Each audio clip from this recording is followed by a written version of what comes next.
Queridos irmãos, outra vez eu vos cumprimento com a paz do Senhor Jesus. Amém. Quantos estão alegres com o Senhor nesta tarde? Amém. Agradecemos a oportunidade. Os irmãos podem tomar o seu assento. Vou contar com a cooperação na projeção, na pasta Reforma, o arquivo Antes Pentecostalismo.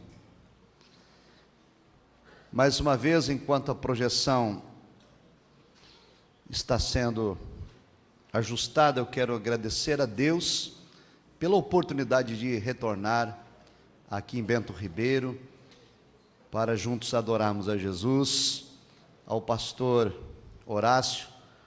Deus abençoe o senhor ricamente, ele sustente, que tem sido um exemplo de vida para todos nós na casa do Senhor. Pastor Emanuel, meu companheiro do Conselho de Educação, e as suas digníssimas esposas. Agora, na parte da tarde, queridos, nós vamos ver este tema que está na projeção: o protestantismo e o pentecostalismo. Vou pedir para os irmãos recitarem juntos comigo: o protestantismo. Este tema, ele é de relevada importância, tanto quanto o que nós vimos pela manhã, porque existe um pensamento equivocado entre os pentecostais, em especial a Assembleia de Deus, de que nós não somos protestantes. A igreja, a Assembleia de Deus, pode não ter nascido lá na Idade Média com o protestantismo, mas a Assembleia de Deus, ela é resultado do protestantismo. Amém? A Assembleia de Deus é o fruto. Tem que protestar. Em nome de Jesus. Então, o que nós vamos trazer aos irmãos nesta tarde é um resgate desta história do movimento protestante, que vai culminar no movimento pentecostal, de qual nós fazemos parte, de qual nós fazemos e integramos a história. Amém?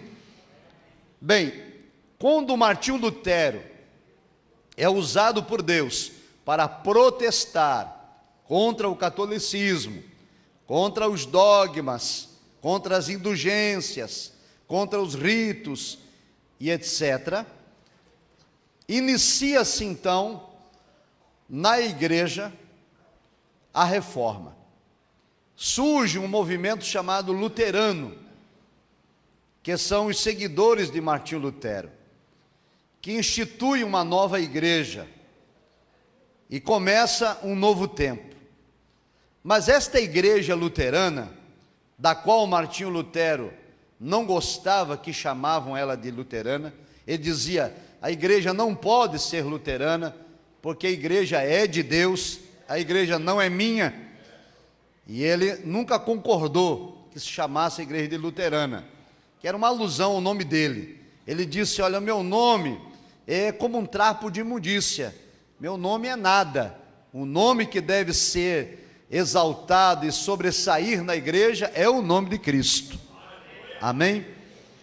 Acontece então que esse movimento protestante, chamado de luterano, após um período, começaram também a ter problemas.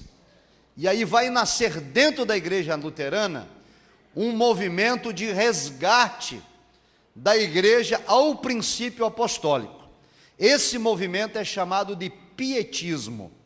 Então vou projetar aqui, os irmãos vão acompanhar, ver se vai dar certo. Tenta aí, irmão. Conecta aí o nosso... Ok. Nós vamos ver, queridos, então, o pietismo, o metodismo, o movimento da santidade, o movimento norte-americano, o movimento da Rua Azusa e as Assembleias de Deus no Brasil.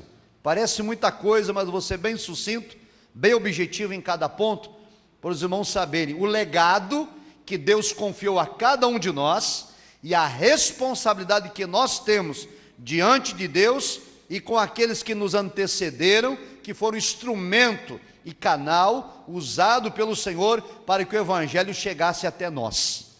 Amém? Então vamos ver o que era o pietismo. Primeiro, o pietismo foi uma renovação dentro da igreja luterana. O pastor que vai fazer esse movimento chama-se Philipp Jacob Spener. 158 anos depois da Reforma, a igreja evangélica protestante tem, portanto, 1 século e meio de existência, mas a igreja protestante, ela começa a andar para trás. E o pastor Philipp é um pastor luterano na Alemanha. Ele começa a perceber que a igreja precisa voltar ao princípio do modelo apostólico. E então ele escreve uma obra chamada Pia Desideria, que traduzida quer dizer, conforme está projetado, a Pia Desideria quer dizer desejos piedosos. E é dessa expressão Pia Desideria, desejos piedosos, que surgiu essa expressão pietismo. Quais eram os desejos piedosos do pastor luterano Philipp Spener? Eram 6. Escute só, queridos. O primeiro desejo dele dentro da igreja luterana, que no culto marcado para adoração a Jesus Cristo fosse dado maior espaço para a pregação da palavra. Veja isso, irmãos. Isso em 1678, há 500 anos atrás. Ele disse: não pode no culto ter espaço para todo tipo de liturgia e o espaço da palavra ser curtinho. Será que nós não precisamos voltar aos desejos piedosos do pastor Philipp? E muitas igrejas também não têm mais espaço para a palavra. É cantoria o tempo todo e no final o pregador se vira com 10 minutos. Quando o povo já está cansado e querendo ir embora. Então temos que remir o nosso tempo. O culto de adoração ao Senhor precisa ter louvor, precisa ter espaço, precisa ter adoração, mas a palavra de Deus tem que ter primazia. O outro desejo do pastor Philipp era um modelo bíblico no culto. Qual que era o modelo bíblico que ele evocava?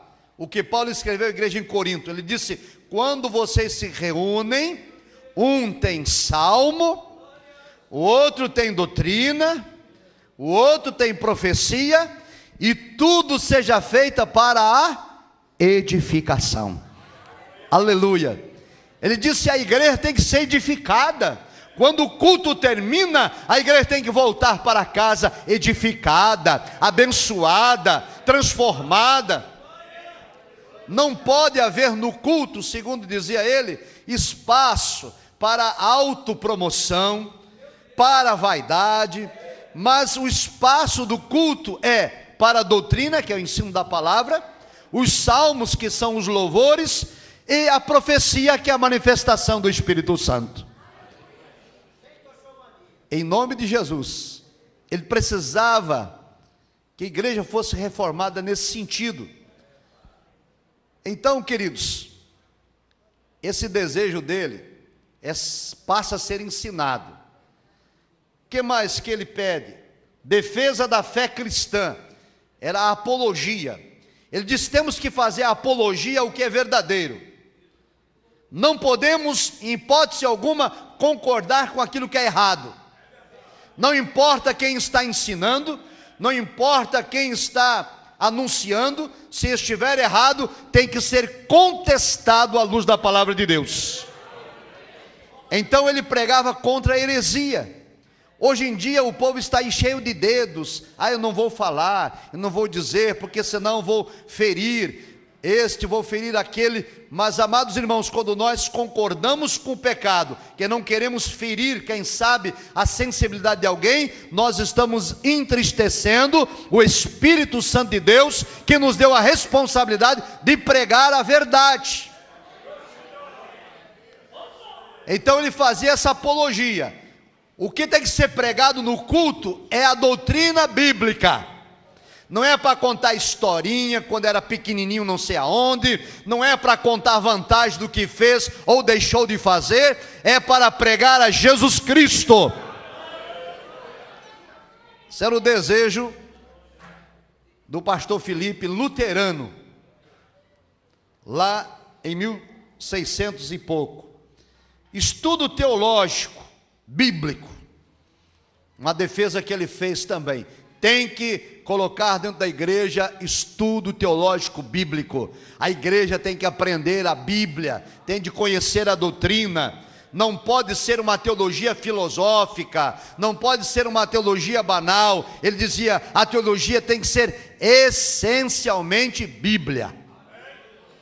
E o sexto desejo dele era que a pregação fosse missionária. Em que sentido?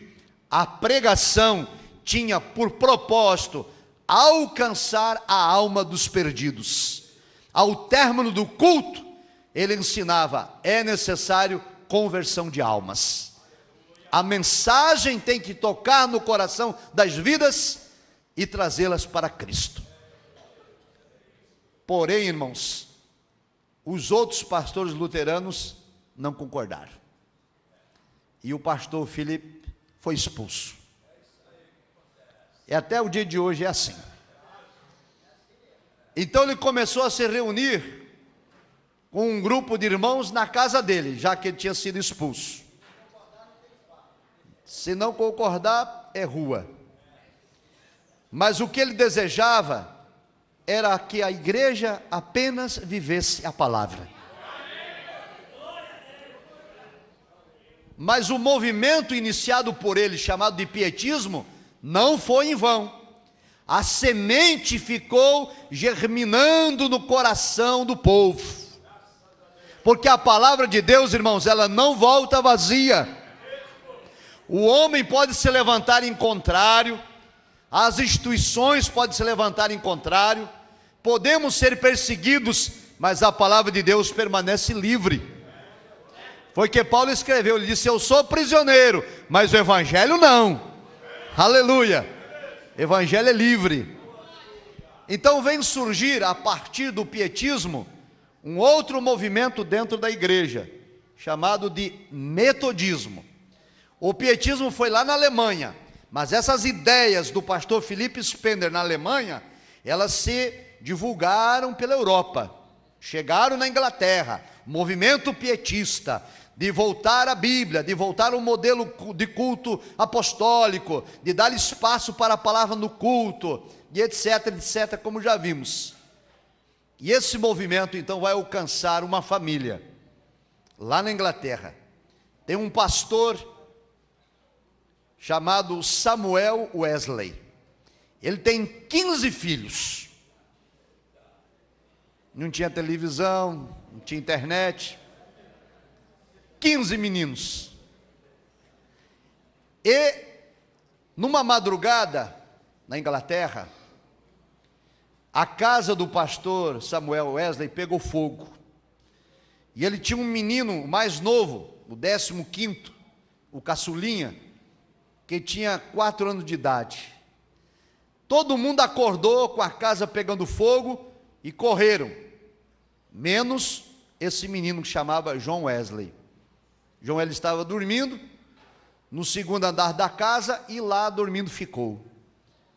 Quando o pai, o pastor Samuel, deu conta que o menino não tinha saído, tentou voltar, os vizinhos não deixaram porque a casa estava toda incendiada. Então o pastor Samuel dobrou os joelhos na rua com a esposa e os outros 14 filhos e ficaram clamando a Deus por John Wesley. De repente um vizinho viu o menino John Wesley na janela do segundo andar da casa, fizeram uma escada humana, um homem subiu no ombro do outro, que subiu no ombro do outro, e pegaram John Wesley e tiraram ele de lá. E a partir daí, John Wesley vai ser conhecido como o tição tirado do fogo. Aleluia! Ele soube, desde menino, que Deus tinha uma obra com ele. E seus pais ensinaram e lembravam sempre: olha, Deus te livrou da morte, meu filho. Deus tem um propósito com a tua vida. Coloca a tua vida no altar de Deus. Busca o Senhor, que Deus tem um propósito contigo. Isto é exemplo para nós, irmãos. Incentivar os nossos filhos a terem temor a Deus e a serem instrumento e canal de bênção nas mãos do nosso Senhor. John Wesley foi para a universidade em Oxford, na Inglaterra. E em lugar dele se contaminar com os outros universitários, John Wesley vai dar exemplo aos seus colegas.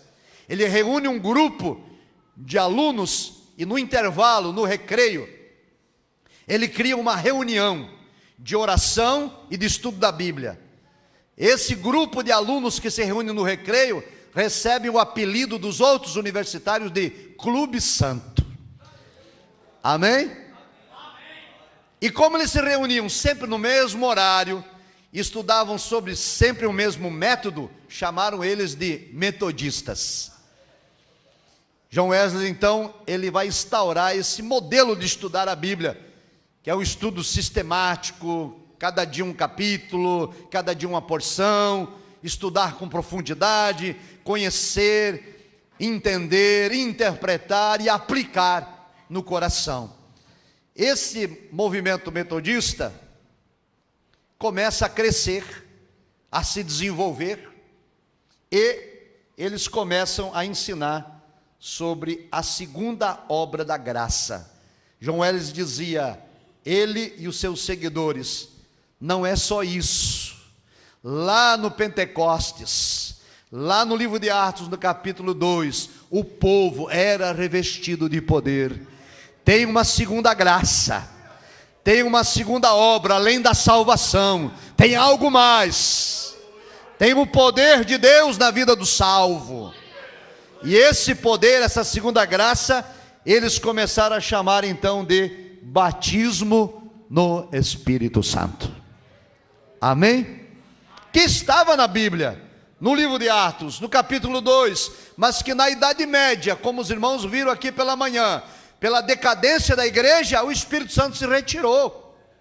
Agora o Espírito Santo está retornando à igreja, porque há um povo que vai começar a buscar esta segunda graça, esse revestimento de poder. Começou lá com o pietismo, quando o pastor João, aliás, o pastor Felipe, queria um modelo bíblico na igreja, e o Espírito Santo começou a trabalhar nos corações, e aí John Wesley vai pregar o movimento da santidade. Este movimento de santidade, ele vai buscar uma intensa santidade, vai ensinar que a santidade é fruto da salvação, ou seja, aquele que anda em santidade é atestado que foi salvo. Amém, irmãos? Sede santos porque eu sou santo, é o que diz a Escritura. O movimento de santidade não entendia como que alguém afirmava ser salvo se não tinha vida no altar. E não tem como entender, porque o Espírito Santo transforma a vida. O velho homem se transforma em nova criatura. O velho comportamento dá lugar a um comportamento novo.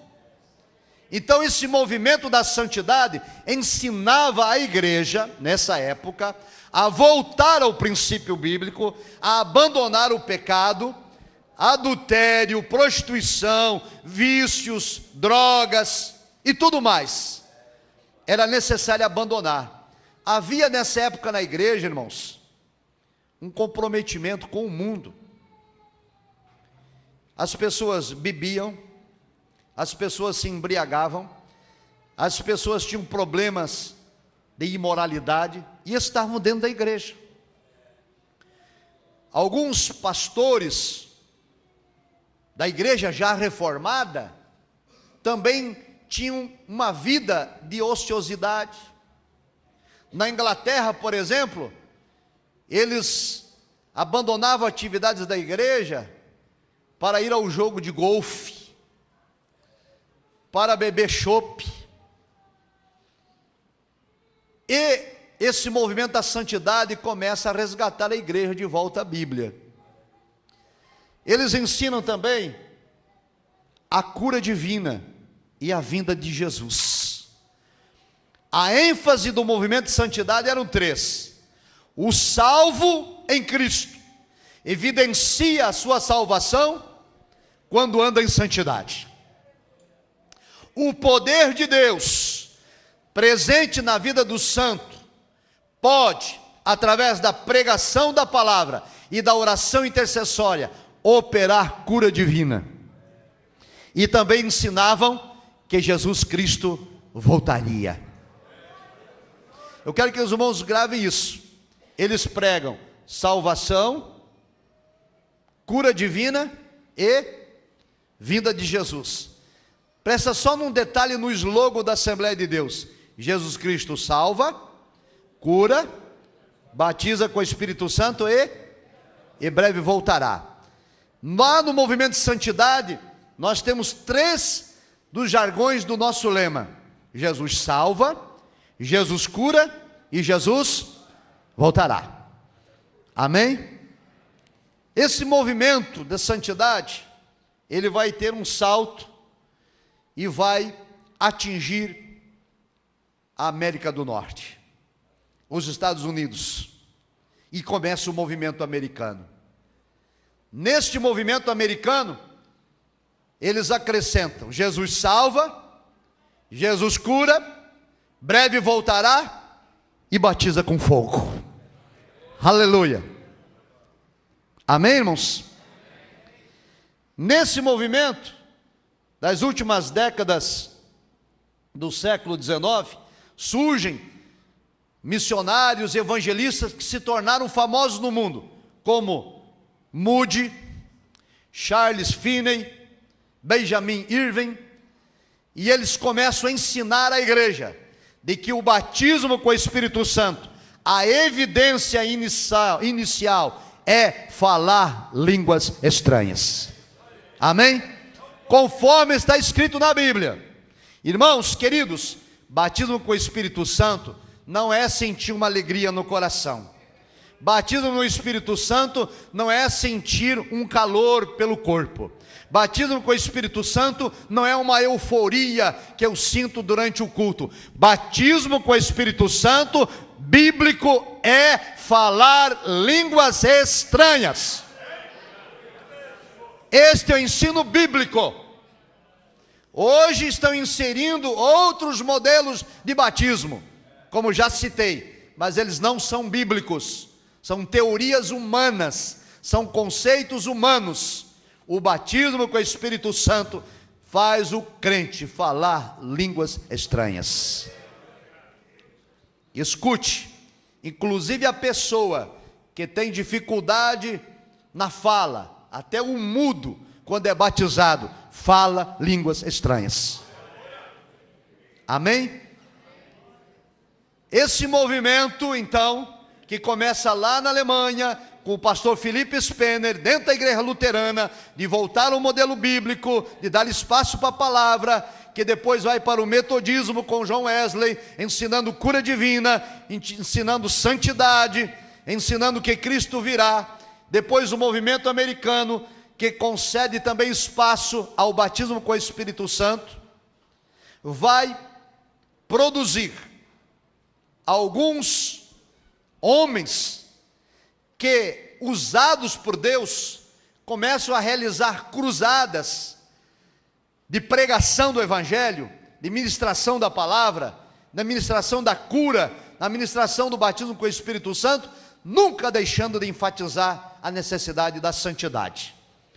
Hoje pela manhã nós vimos os problemas que a igreja viveu no passado, E temos o problema hoje da teologia da prosperidade, que só quer falar de cura e de milagre, mas nós precisamos voltar ao princípio, porque estes homens de Deus no passado, eles ensinaram a cura, eles ensinaram o milagre, mas também ensinaram vida de santidade. Amém? E é isso que nós precisamos resgatar. Bem, acontece então, depois desses movimentos todos, que em 1900, agora já no final do século XIX, início do século XX, vai acontecer um movimento chamado Movimento da Rua Azusa. Como é que ele começa? No ano 1900, tem um pastor chamado Charles Parham, ele é metodista. Ele funda, escuta só, o Colégio Bíblico Betel. Queridos, tem muita gente hoje que torce o nariz para a teologia. No passado recente da Assembleia de Deus, nós que estudávamos teologia éramos vistos com maus olhos. Eu estou, pela graça de Deus, na presidência do Conselho de Educação e Cultura da CGDB, já no 4º mandato, com o pastor Manuel e outros companheiros, e no início nós tínhamos dificuldade. Hoje, graças a Deus, o Senhor retirou a escama dos olhos de todos, e o estudo bíblico e teológico começa a ter espaço dentro das igrejas. Mas já lá em 1900, há 116 anos atrás, Deus deu essa visão ao pastor Charles, e ele fundou o Instituto Bíblico Betel, ou Colégio Bíblico Betel. O que ele ensinava lá? Ele ensinava teologia, mas também ele ensinava o pietismo e o metodismo. O que ensinava pietismo e metodismo? Salvação, santidade, cura divina, línguas estranhas como o batismo no Espírito Santo e a volta de Cristo. Ou seja, qual era o ensino? Jesus salva, Jesus cura, Jesus batiza e Jesus voltará. Amém? A obra completa era ensinada no Colégio Bíblico Betel, aqui nesse caso em Arkansas, nos Estados Unidos. E durante anos o pastor Charles ensinou isso. Sabe quanto tempo ele ensinou isso?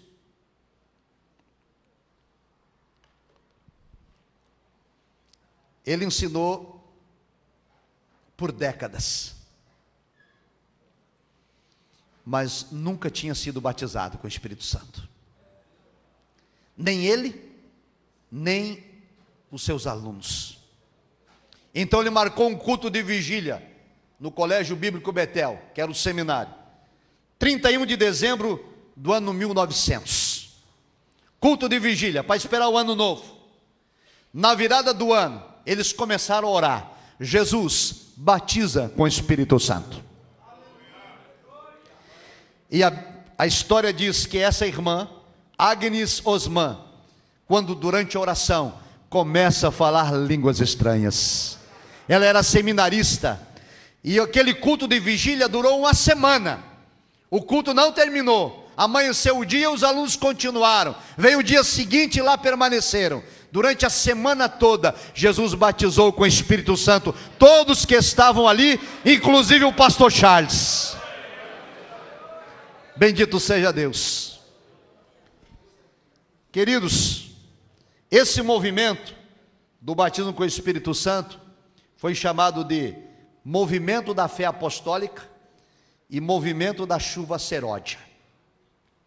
5 anos depois, vai aparecer um aluno.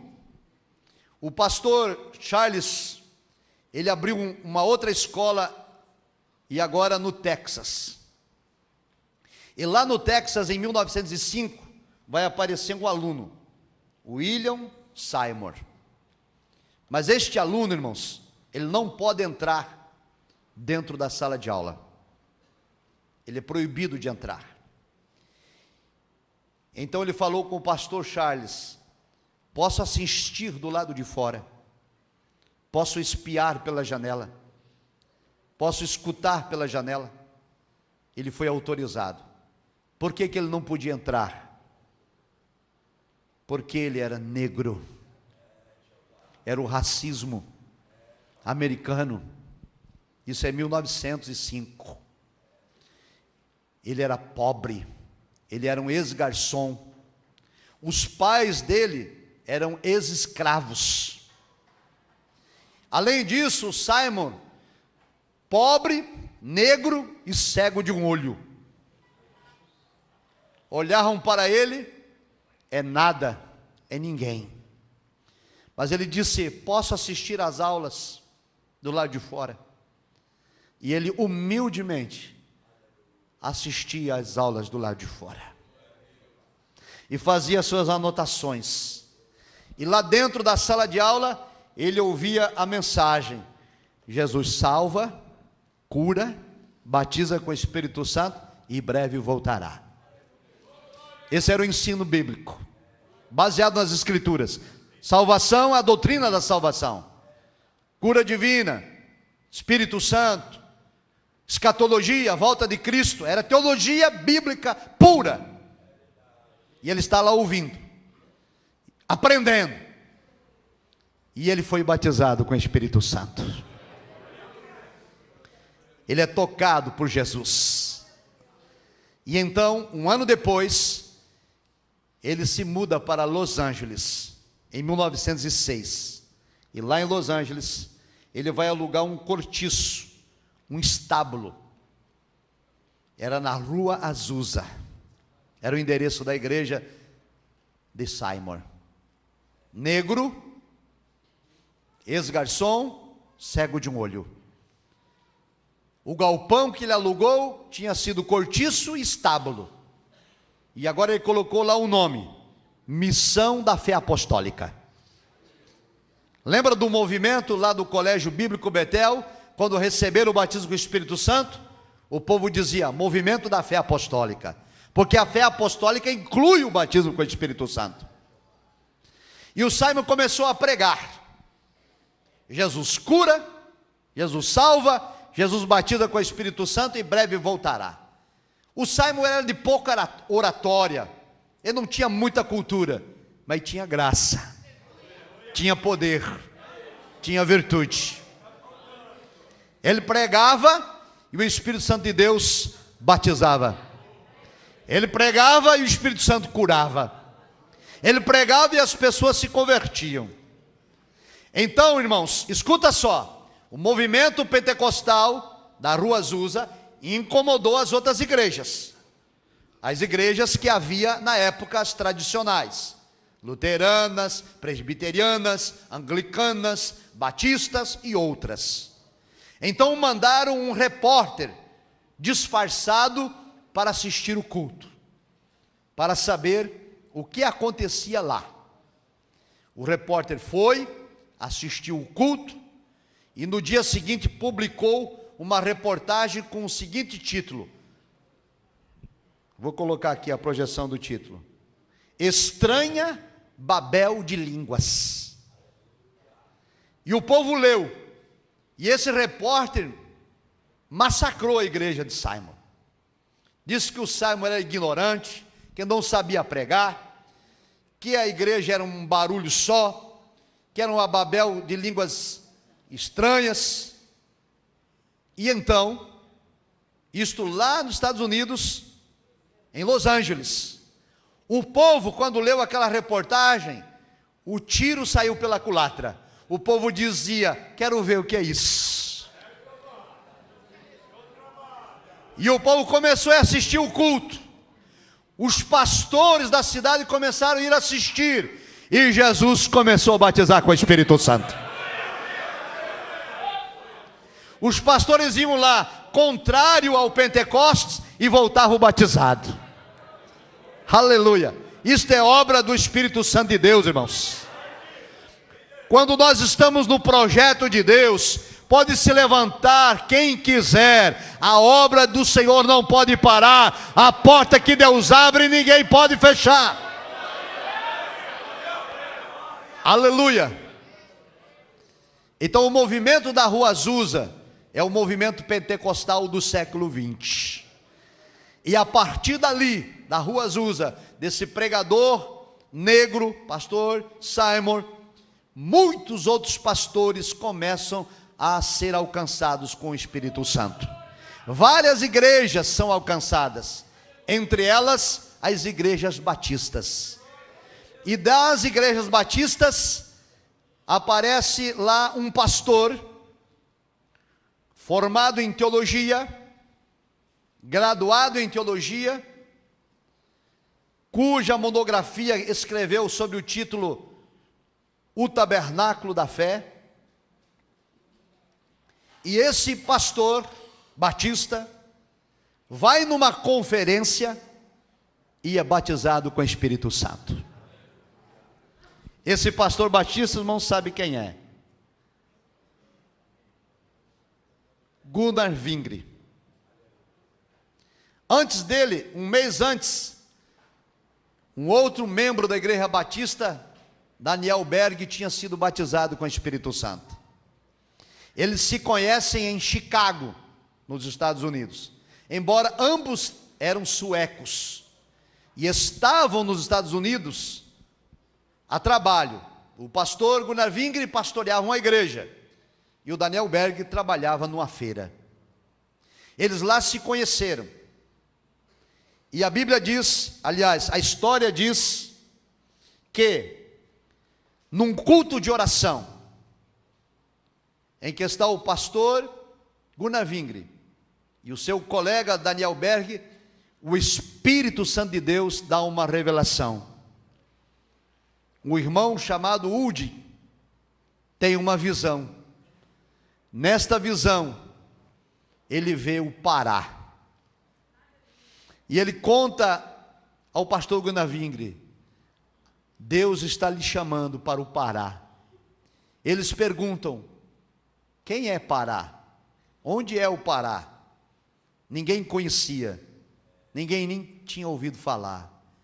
Então no dia seguinte foram à biblioteca da cidade, procuraram um mapa mundi, e lá estava o estado do Pará.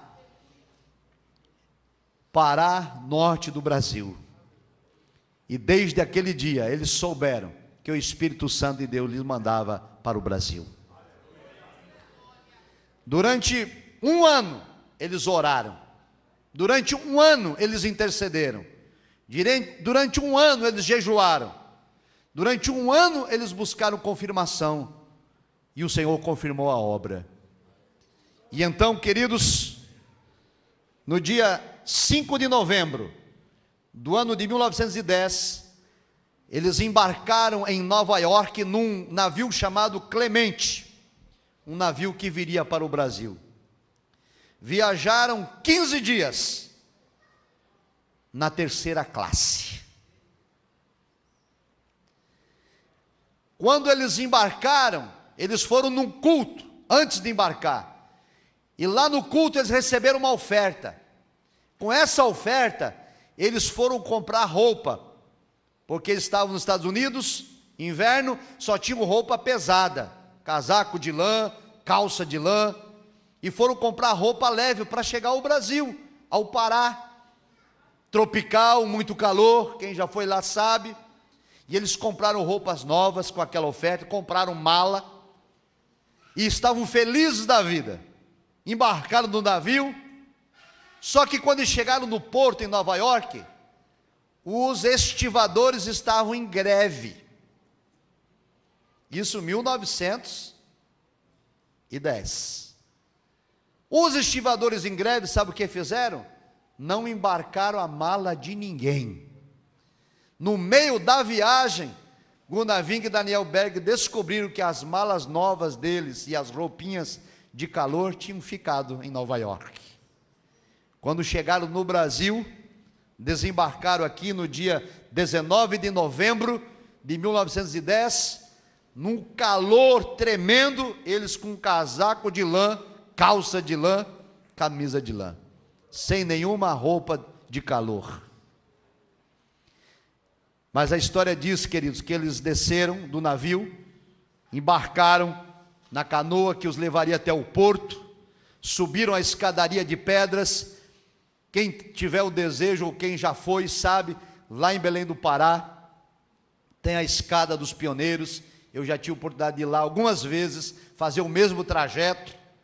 Eles subiram uma avenida, sentaram numa praça, um calor forte, com aquela roupa pesada, e olharam para as mangueiras que lá tem até hoje, e comeram uma manga quente do pé, e fizeram uma oração: Senhor, aqui estamos, cumprindo o teu mandado, não conhecemos ninguém, mas a nossa vida está no teu controle. Então, queridos, eles foram para a Igreja Batista, e nós precisamos resgatar essa história. O pastor Gunavinga era pastor batista, estudou no seminário teológico batista, mas a Igreja Batista americana, que aderiu ao pentecostalismo, que deixou de ser uma igreja tradicional, histórica, que deixou de ser uma igreja apática e passou a ser uma igreja que pregava santidade, vivia santidade, ensinava a cura divina, ensinava o batismo com o Espírito Santo e ensinava a volta de Jesus. Aqui eles chegaram então e foram acolhidos pela Igreja Batista em Belém, no Pará. E lá eles foram morar no subsolo da igreja. O subsolo, irmãos, só tinha uma porta, não tinha janela, não tinha piso, era chão batido, calor infernal, mosquito de toda sorte, e os homens de Deus ficaram ali. Eles não sabiam nada em português.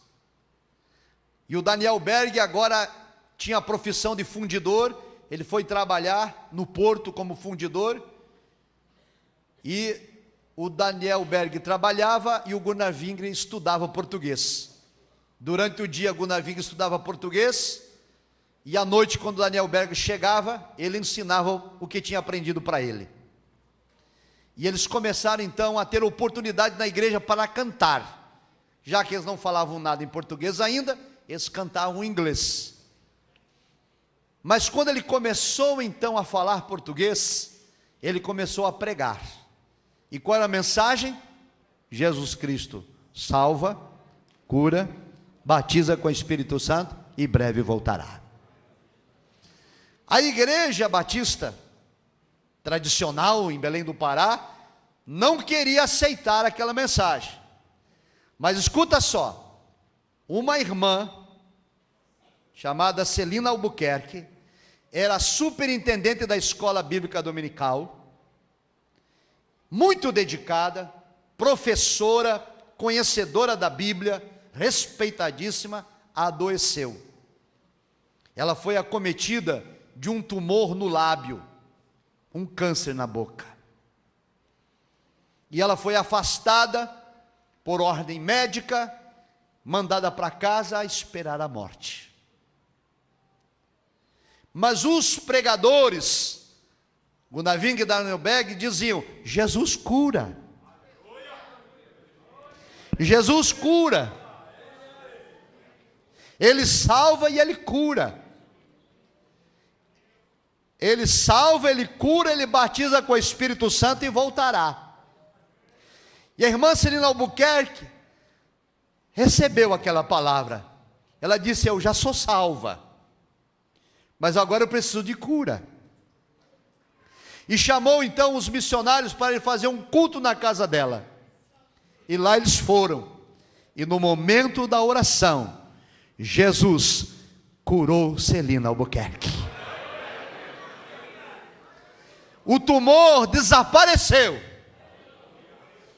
Curada, restaurada. E ela disse o seguinte: eu não vou na igreja ainda, porque se Jesus salva e cura, como eu já tenho experimentado, eu quero ser também batizada. Aleluia. E ela começou a orar, entrou numa campanha de oração, e disse: eu não vou sair de casa enquanto Jesus não me batizar com o Espírito Santo. Ela disse: eu vou voltar para a igreja curada e batizada. Irmãos, nós precisamos ansiar, desejar, querer ser revestido de poder, ter a autoridade de Deus na nossa vida, viver a plenitude do Evangelho. Chega de vida cristã mediana, de vida cristã medíocre. Tem muito crente derrotado por aí, se arrastando, lamentando da sua sorte, se queixando, murmurando, e nós servimos um Deus vivo. Ele não veio a este mundo para que nossa vida fosse derrotada, Ele veio para trazer vida, e vida em abundância. Mas esta vida abundante inclui uma vida de santidade, livre do pecado, não escravizada pelo mundo, fiel ao Senhor Jesus, vitoriosa, com cura, com milagre, com salvação, mas com vida no altar. O Senhor Jesus não disse que nós não teríamos lutas. Ele não falou que a nossa vida seria um mar de rosas. Ao contrário, Ele disse: no mundo tereis o que, irmãos? Mas tende bom ânimo. Sabe o que significa bom ânimo? Tereis aflições, mas levantai a cabeça, sigam em frente, continuem a marcha, prossigam, tende bom ânimo, porque eu já venci o mundo. Essa é a vida vitoriosa que Deus quer nos dar. No meio da adversidade, no meio da situação contrária, da perseguição, da luta, do sofrimento, da enfermidade, do desemprego, da crise, nós continuamos a nossa marcha, olhando para Jesus, autor e consumador de nossa fé. Então a irmã Celina continua o seu propósito de oração. No dia 2 de junho, esses 6 meses depois, 6 meses depois que os missionários estavam no Brasil. Eles chegaram em novembro de 1910, e no dia 2 de junho, aliás, dezembro de 1909, no dia 2 de junho, em 1910, no dia 2 de junho, na madrugada, Celina Albuquerque foi batizada com o Espírito Santo. Aí ela foi no culto. Isso era uma quinta-feira. No domingo de manhã, ela que estava afastada da igreja e da escola dominical meses por conta da doença, ela chegou na escola dominical com a sua Bíblia e com a revista da escola e foi para a sua sala para ministrar a lição, curada e batizada com o Espírito Santo. Só que teve um porém. Quando ela entrou na sala, ela foi barrada. Você não pode ensinar mais aqui. Você aderiu ao movimento pentecostal, e aqui nós não aceitamos. Era o evangelista Raimundo, que era o dirigente da igreja, impediu ela. Ela disse: como vou ser impedida de ensinar, se eu estava à morte, Jesus me curou, e se eu tinha uma vida cristã mediana, e agora estou revestida de poder. Eles disseram: mas aqui não ensina mais. E aí deu um reboliço na igreja, uns a favor, outros contra. Irmão, sabe como funciona isso nas igrejas, né? O povo sempre toma partido. E aí foi feita uma reunião. Reuniram os membros, e esse evangelista conduziu esta reunião, e colocou a situação em debate, e os irmãos começaram a testemunhar do poder de Deus, mas ele discordou, não concordou. Por fim ele perguntou: quem é a favor do movimento pentecostal? Fique de pé. 13 irmãos se levantaram. A Celina Albuquerque, que tinha sido batizada, e mais um grupo de irmãos. Ele disse: pois bem, lavra na ata, vocês estão expulsos. Os missionários que moravam no porão ficaram sem ter onde dormir aquela noite, foram despejados. Vão para a rua, todos vocês. Eles saíram à rua, expulsos da igreja, sem ter onde dormir. E a irmã Celina Albuquerque disse a eles: olha, irmãos, a partir de hoje vocês são hóspedes na minha casa. E lá na casa da Alcelina Albuquerque, então, eles iniciaram no dia 18 de junho, que foi um dia depois da reunião, Movimento da Fé Apostólica. Movimento da Fé Apostólica, que também recebeu o nome de Missão da Fé Apostólica. Por isso que até hoje eles dizem assim, Assembleia de Deus de Missão, que é o nosso primeiro nome, Missão da Fé Apostólica. Lembram-me desse movimento lá com o pastor Charles Pirman, desse movimento lá com o pastor Jorge Seymour, o pastor Charles, que no Colégio Bíblico Betel ensinava, Jesus salva, cura, batiza e voltará. Depois Jorge Seymour lá na Missão da Fé Apostólica, na Rua Azusa, ensinava a mesma coisa. Agora os missionários chegam no Brasil e fundam também a Missão da Fé Apostólica. Jesus salva, cura, batiza e breve voltará. E os anos se passaram e no dia 11 de janeiro de 1918 trocaram o nome de Missão da Fé Apostólica para Assembleia de Deus. Agora esse ano, no dia 18 de junho, 11 de janeiro, nós completamos, aliás, no dia 18 de junho desse ano, nós vamos completar 105 anos de história. E o que eu quero transmitir com os irmãos com esta plenária, que nós temos um legado, nós temos uma história. A nossa igreja não é uma igreja de fundo de quintal. A nossa igreja não surgiu do nada. A nossa igreja estava no projeto de Deus. Hoje nós somos cerca de 16 milhões de membros no nosso país. São mais de 120 mil pastores credenciados na CGDB. Mas nós temos um problema.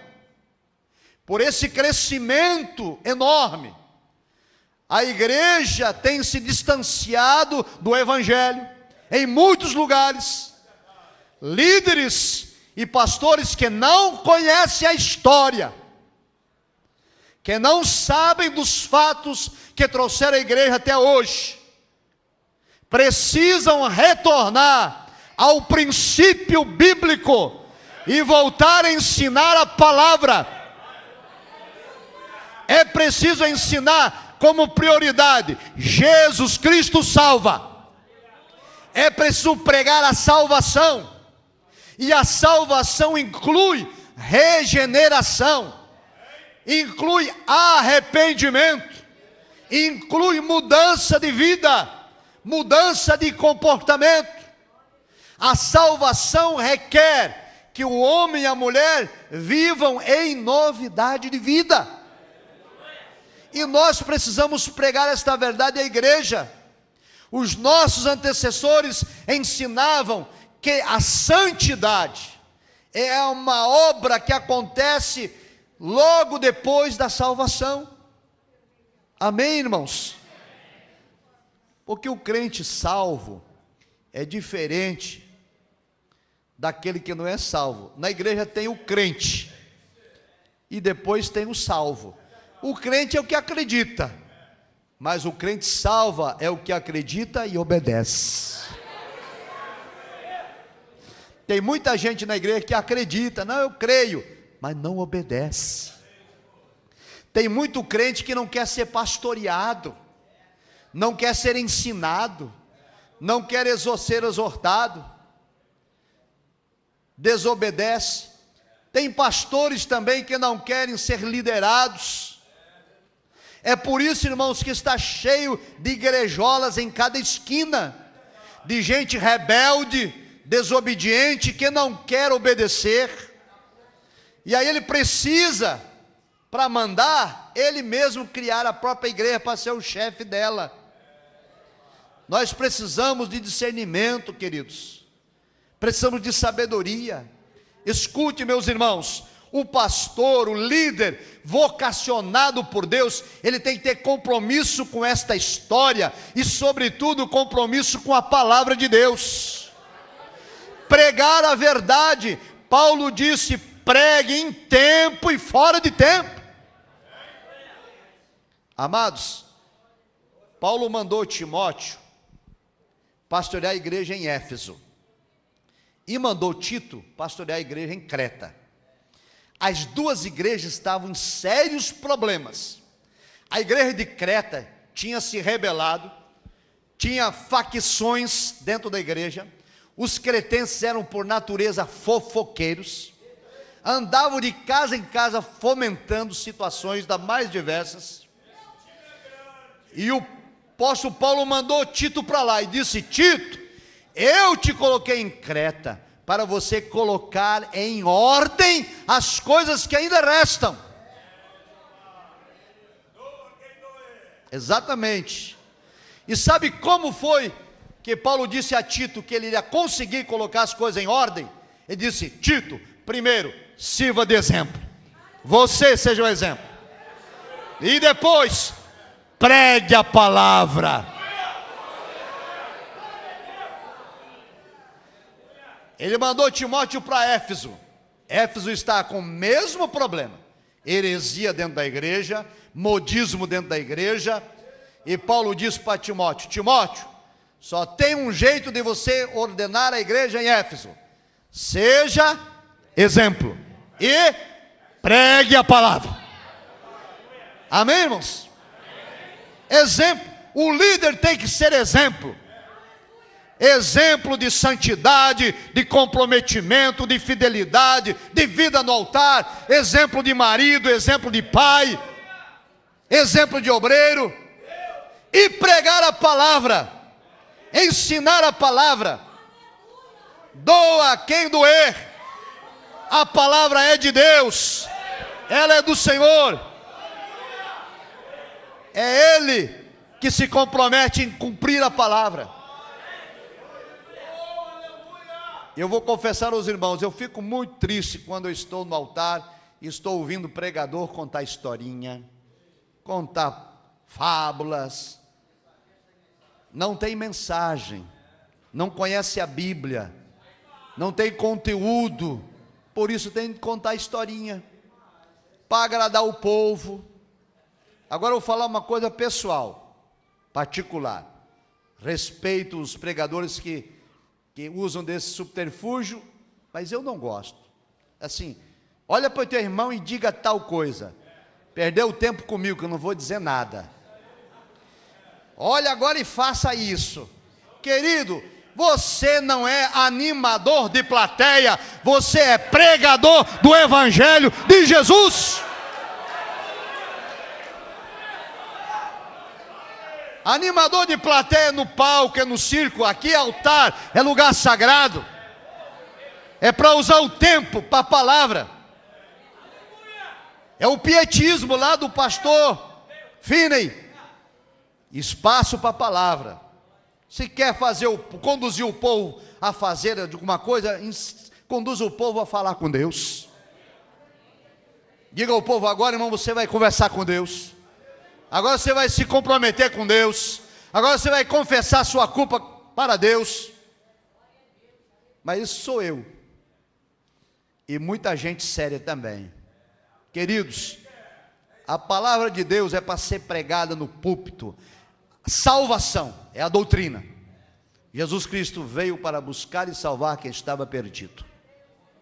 Santidade, arrependimento, confissão de pecado, mudança de vida. Não interessa, irmãos, se isso não dá ibope. Não importa se isso não enche plateia. O nosso compromisso não é agradar a igreja. O nosso compromisso é agradar aquele que nos chamou. Amém? Então, a primeira mensagem é: Jesus Cristo salva. Jesus Cristo também cura. Amém? Agora veja a sequência do ensino bíblico que nos foi legado. Primeiro é salvação. O objetivo primário da igreja é salvar por meio do Evangelho. Não é campanha de milagre, não é campanha disso, não é campanha daquilo. Primeiro é salvação. Agora estou salvo. Jesus me libertou. Então Deus tem promessa para o salvo, tem milagre para o salvo, tem prosperidade para o salvo, tem saúde para o salvo, tem escape para o salvo, tem livramento. Aleluia! Esta é a prioridade bíblica. O povo está salvo, está andando com Deus, está com vida no altar. A Escritura diz: se vós estiveres em mim e eu estiver em vós, pedireis tudo o que quiserdes e vos será feito. Mas tem uma condição. Jesus disse: se as minhas palavras estiverem em vós e se vós estiverem em mim, pode pedir o que quiser. Então nós podemos que pregar isso da igreja. O milagre é bíblico, o milagre é promessa, a cura é bênção, mas nós precisamos de vida no altar. Amém, irmãos? Terceiro, ele batiza com o Espírito Santo. O dom espiritual, a liberdade do Espírito Santo tem que estar no meio da igreja. A igreja é pentecostal. Quer ver uma outra coisa que acontece muito, que eu sou totalmente contra, tenho escrito sobre isso? Trocaram a glória de Deus, trocaram a adoração a Jesus Cristo por modismos. Em vez do povo dar glória, é salva de palma para Jesus. O irmão termina de cantar, salva de palma. O pregador anuncia uma verdade, salva de palmas.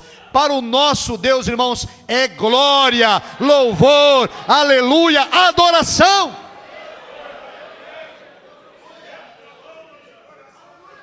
Se aplaude para o homem, para Deus é glória, é honra, é louvor. Esses modismos importados precisam ser erradicados do nosso meio. Nós não herdamos isso. Não é Assembleia de Deus, não é pentecostalismo. Bendito seja Deus. A igreja tem que voltar a aprender a glorificar, a dizer aleluia no culto, a dizer amém, a dizer glória a Deus. O Espírito Santo tem que ter primazia, tem que ter liberdade, tem que agir, mas tem que ser o Espírito de Deus. O Espírito Santo, ele convence do pecado. O Espírito Santo revela o oculto. O Espírito Santo revela o escondido. Mas os profetas, muitos pseudos profetas hoje, só profetizam vitória. Eu vejo um papel sendo assinado e o povo já logo se ilude. Ai, glória a Deus. Ai, a minha escritura. Eu vejo uma chave assim, ai, a chave do meu apartamento. É da minha casa na praia. Eu vejo um degrau. Ai, eu vou subir no trabalho, vou ser promovido. Aí vem um profeta e Deus diz assim: ponha em ordem a tua casa. Aí o povo diz: isso não é de Deus, Deus não fala assim. É porque não conhece a Bíblia. É porque não conhece as Escrituras. O Espírito Santo de Deus convence do pecado, da justiça e do juízo. Revela o oculto e escondido do coração do homem para a salvação, para a libertação, para a vida nova, para a vida de vitória em Cristo. E a última mensagem: salva, cura, batiza e breve voltará. Jesus virá. Ei, amado, qual foi a última vez, responda para você mesmo, que você ouviu uma mensagem sobre a vinda de Jesus? Qual foi a última vez que você ouviu um pregador falar sobre arrebatamento da igreja? Qual foi a última vez que você ouviu um pregador num evento falar sobre o juízo do trono branco? Fora da lição na escola dominical. Não tem. São raros. Porque não dá ibope. Não vende DVD. Não vende livro. não dá oferta. O que dá ibope, o que vende livro é a zoada, é o retetê, é o pular, é o gritar, é o fazer promessas vazias. Mas nós precisamos voltar a pregar que Jesus virá. Ele vem. Sabe por que não se prega? Porque para falar sobre a vinda de Jesus, tem que ensinar a igreja que Ele vem buscar a igreja que é santa. Ele vem buscar a igreja sem mancha. Ele vem buscar a igreja sem mácula. Vem uma igreja que abandonou o pecado. Então não se fala, porque vai constranger a igreja. Vai perder dizimista, vai perder membro. Vai ter gente saindo da igreja. Mas os pastores que não pregam a verdade prestarão contas a Deus. O apóstolo Paulo disse: persuado eu agora aos homens ou a Deus? Fui chamado para agradar aos homens ou fui chamado para agradar a Deus? Nós temos um legado.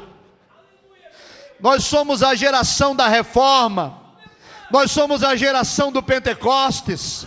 E nos foi dado esse legado de pregar: Cristo salva, Cristo cura, Cristo batiza e Cristo voltará.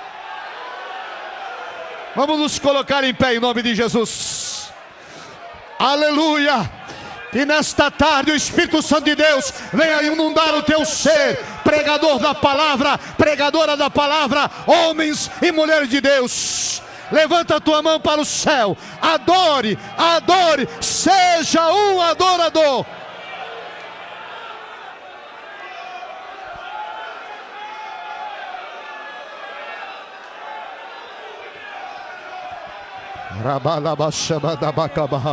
Deixa o Espírito Santo de Deus te renovar.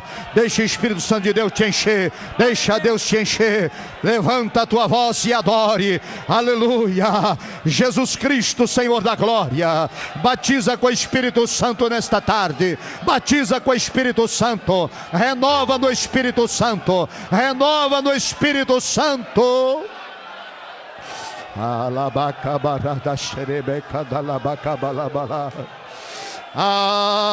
Aleluia.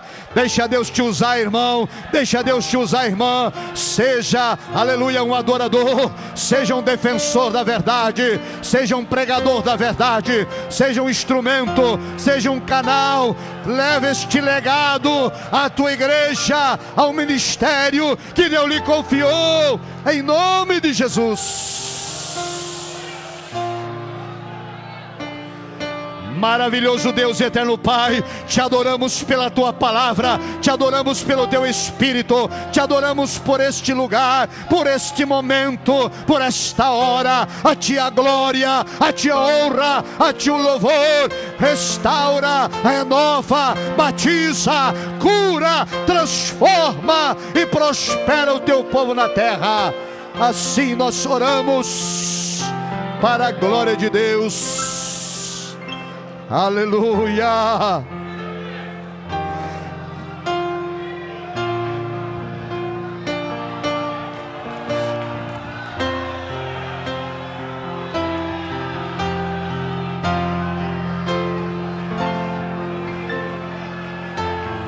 Shabarabalabaka. Aleluia.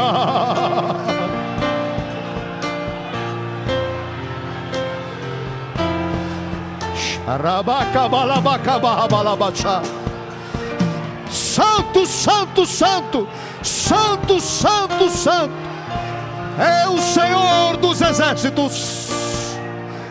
Toda glória ao teu nome, Jesus.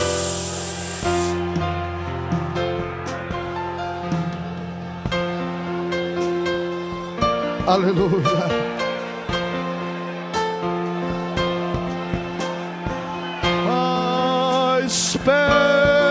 Tu queres estar, mas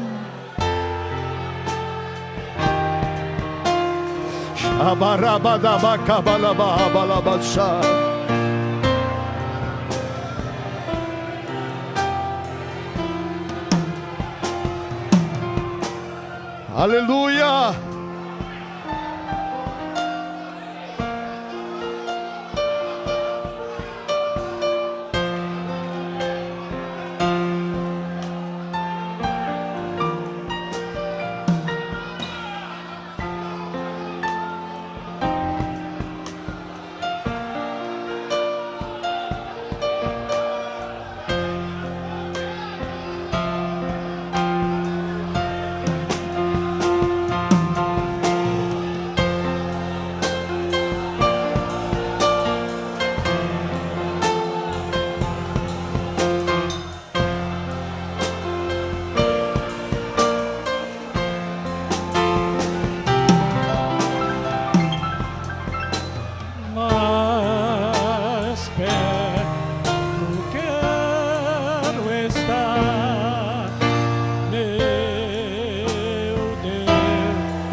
Aleluia, aleluia, aleluia, aleluia, aleluia, aleluia, aleluia, aleluia.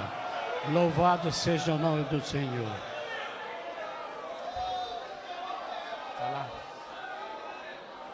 Meus irmãos, nós vamos aproveitar. O Brasil está em crise.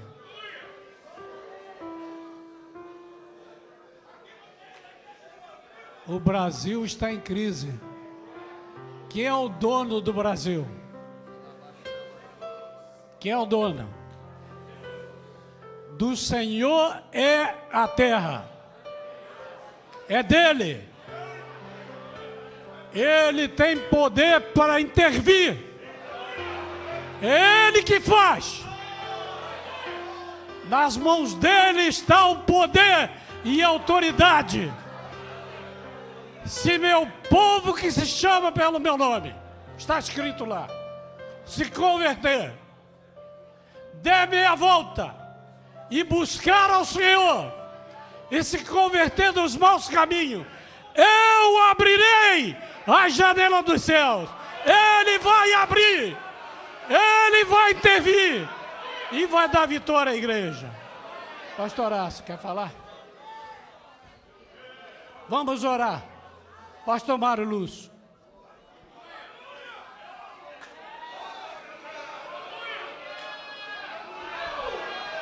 Glória a Deus. Nós vamos estar orando pelo nosso país, né? O Brasil está em crise, mas a igreja é de Cristo. E se a igreja é de Cristo e orar, Ele responde, Ele atende. Amém? Amado e soberano Deus, Pai, nós te exaltamos e glorificamos o teu nome.